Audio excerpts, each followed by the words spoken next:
என்ன விஷயம் அப்படின்னா, நம்ம 28ஆம் தேதி அதாவது டிசம்பர் 28 வந்து பார்த்திங்கன்னா முப்பெரும் விழா என்பது வெகு சிறப்பாக நடைபெற்றது. இதில் கிட்டத்தட்ட 31 மாவட்டங்களில் 75க்கும் மேற்பட்ட குருமார்களும் சுவாமிஜிக்களும் கலந்து கொண்டாங்க. அது இல்லாத பொறுப்பாளர்கள், அப்புறம் சமூக ஆர்வலர்கள் இவங்களாம் கலந்து கொண்டு விழாவை சிறப்பித்தாங்க. அவங்களுக்கு முதல்ல முதன்கண் வணக்கத்தையும் நன்றிகளையும் தெரிவிச்சுக்கிறேன். அதை தாண்டி இயக்கத்தில் சார்ந்து புதிய உறுப்பினர் எண்ணிக்கை என்பது தொடர்ந்து சேர்க்கணும் அப்படின்னு சொல்லி நம்ம வலியுறுத்திக்கிட்டே வரோம்.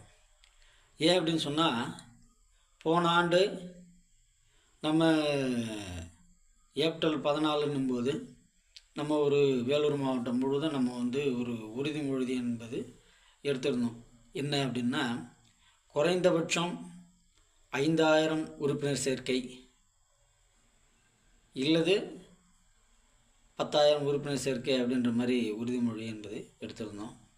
அந்த இலக்கை எட்டிட்டோமா இல்லையா அப்படின்னு சொல்லி இந்த பகுதியினுடைய பொறுப்பாளர்களை கேட்டு விசாரித்து நம்ம அதை வந்து பதிவிட்டுறோம். ஒன்று.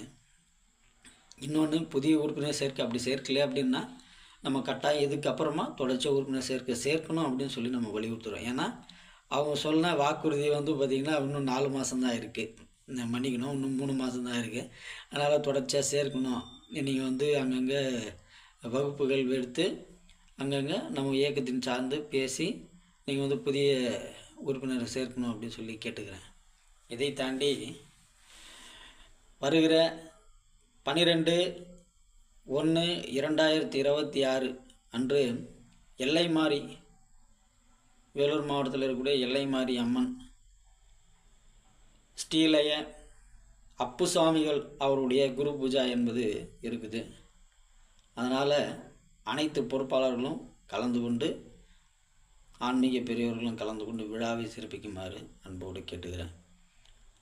இதை தாண்டி வாரம் ஒரு முறை இந்த நிகழ்ச்சிகள்லாம் அப்புறம் வாரம் ஒரு முறை கட்டாயம் நம்ம வந்து வார கூட்டம் என்பது போடணும். இந்த வார கூட்டத்தில் என்னென்னலாம் பேசணும் அப்படின்னு சொன்னால், முதல்ல பயிற்சி பற்றியே நம்ம வந்து கொண்டு வரணும் அப்படின்னு சொல்லி நம்ம ஆல்ரெடி சொல்லியிருந்தோம். பொறுப்பாளர்களுக்கு, நகர பொறுப்பாளர்களுக்காகட்டும், மாநில பொறுப்பாளர்களுக்காக, மாவட்ட பொறுப்பாளர் நம்ம தகவல் சொல்லியிருந்தோம். ஏன் பயிற்சி பற்ற கொடுக்கணும் அப்படின்னா,